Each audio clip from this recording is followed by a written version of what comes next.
నిన్నొచ్చి next election గురించి మాట్లాడినావు కదా. 2 ఎలక్షన్ల తర్వాత రేవూరు ప్రకాష్ రెడ్డిని గెలిపియాలి అని చెప్పినావు. రేవూరు ప్రకాష్ రెడ్డి అంటే పరకాలకి తెలియదు, పరకాలంటే రేవూరు ప్రకాష్ రెడ్డికి తెలియదు ఎలక్షన్ల ముందట. అవునా కాదా? ఎవరొచ్చిండ్రు? కొండ మురళి వచ్చి తిరిగితే రేవూరు ప్రకాష్ రెడ్డి గెలిచిండు. ఈ రోజు 4-5 నియోజకవర్గాలలో తిరిగి ఆ రోజు గెలిపించుకున్న వ్యక్తి, నువ్వు కార్లో కూర్చోబెట్టుకుని తిరిగిన వ్యక్తి ఈ రోజు ఎందుకు గుర్తొస్తలేదు నీకు? అంటే ముఖ్యమంత్రి అయితే కళ్ళు నెత్తికెక్కినాయా అని అడుగుతానా నేను నిన్ను? నాకు భయం లేదు. ఇవాళ పోతే రేపు 2 నాకు. ఎందుకు అనంటే నా బిడ్డ నా కొడుకు ఎవరన్నా చూసుకుంటారు వాళ్ళని. నేను ప్రజల కోసం పనిచేసేదాన్ని, నేను ప్రజల మధ్యలో ఉండేదాన్ని. ఈ రోజు మా నాన్న నాకు అట్లే పెంచిండు, నన్ను భయం లేకుండా పెంచిండు. నేనెవరికి భయపడను, సావుకి భయపడను. కానీ ఈ రోజు చాలా ఈ 2 ఏళ్ల వారికి ఎందుకయ్యా ఇలా రాజీనామా చేయమని చెప్పు.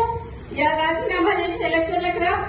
నా ఇల్లు ఇక్కడ మంచినీళ్ళు ఉన్నది, 3 అంతస్తుల బిల్డింగ్ నీకు ఇస్తా. వచ్చి అక్కడనే ఉండి రేవూరు ప్రకాష్ రెడ్డికి నువ్వు వచ్చి క్యాన్వసింగ్ చేయి.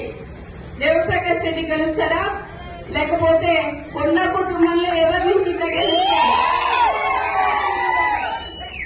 ఈ రోజు మంత్రులకి ఇప్పుడు మా దగ్గరికే చాలా మంది బీసీ ఎమ్మెల్యేలు వచ్చినారు, మీరు అపాయింట్మెంట్ ఇవ్వట్లేదని చెప్పి.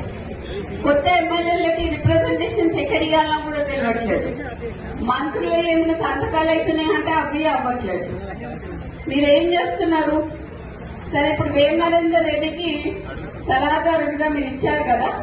నేను అడగదలుచుకున్నది ఒకటే ఏంటంటే, మరి 3 ఏళ్లలో వేం నరేందర్ రెడ్డికి ఏం సలహా ఇచ్చిండు నీకు? నువ్వు ఏం సలహా పాటించి ఏం చేసినావు ప్రజలకు చెప్పాలి. నువ్వు ఆయన ఇచ్చిన సలహా ఏంటిది? నీ తమ్ముడు ఒక షెల్ కంపెనీ పెడితే 200 కోట్ల ఆస్తి ఉన్న ల్యాండ్, గవర్నమెంట్ ల్యాండ్ నువ్వు దానదత్తం చేసావు నీ తమ్ముడికి. ఇట్లా నీ తమ్ముళ్ళు నువ్వు రాష్ట్రం మీద పడి తింటాం తప్పితే ఇంకేం చేయలేదు. అట్లాంటిది నా ఇలాకాకొచ్చి, కొండ ఇలాకాకొచ్చి రేవూరు ప్రకాష్ రెడ్డిని మళ్ళీ గెలిపించమని చెప్పడంలో మీ ఆంతర్యం ఏంటిది అని అడుగుతున్నా నేను ఇవాళ. ఎందుకు మాతో పెట్టుకుంటున్నావు? ఎందుకు మమ్మల్ని ఇట్లా చేస్తున్నావు? మేము కాపతనోళ్ళమమ్మా, మాకు వ్యవసాయం వచ్చి కానీ ఊడిగం చేయటం రాదు. మేము పద్మశాలోళ్ళం, మాకు నేత నేయటం వచ్చి తప్పితే ఊడిగం చేయటం రాదు. మీలాగా బ్రోకరిజం చేసి ఇవన్నీ చేసుకుంటే మీ చుట్టూ తిరుగుతున్న వాళ్ళు ఎవరైతే ఉన్నారో తప్పుడు సంకేతాలు పోతున్నాయని చెప్పి చెప్తున్నా మీకు. ఈ లోపల మరి ఆయనకి కొంచెం ఆరోగ్యం బాగాలేదు కదా, మరి ఎట్లా ఉంటుందో చూద్దాం. మరి అప్పటి వరకు ఎలక్షన్ వరకు. సో ఇప్పుడు నేను కొంచెం అది చెప్తే అది బాగోదేమో కానీ, ఇప్పుడు డైపర్లు వేసుకున్న వాళ్ళకి వీళ్ళకి మాత్రం ఇస్తాను అంటున్నాడు కదా, అది మాత్రం కొంచెం తప్పని చెప్పి.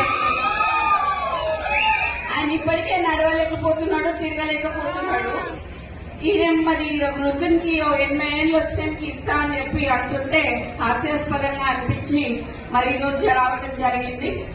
ఈ రోజు ఈ తమ్ముంది ఒక 200 కోట్లది ఒకటే చెప్పిన, ఒకవేళ ఎవరైనా నాకు కౌంటర్ ఇచ్చిందనుకోండి మిగతా కూడా బయటికి తీయాల్సి వస్తుంది.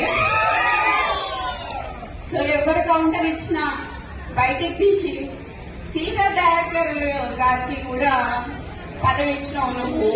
సీతా దయాకర్ గారు ఏం చేసిందయ్యా పార్టీకి? అసలు ఎక్కడ పార్టీ ఆమె ఎక్కడి నుంచి వచ్చింది? ఆమెకు చైర్మన్ పోస్ట్ ఇచ్చినావు నువ్వు. కొండాములకి ఎందుకు ఇయ్యలేదు అని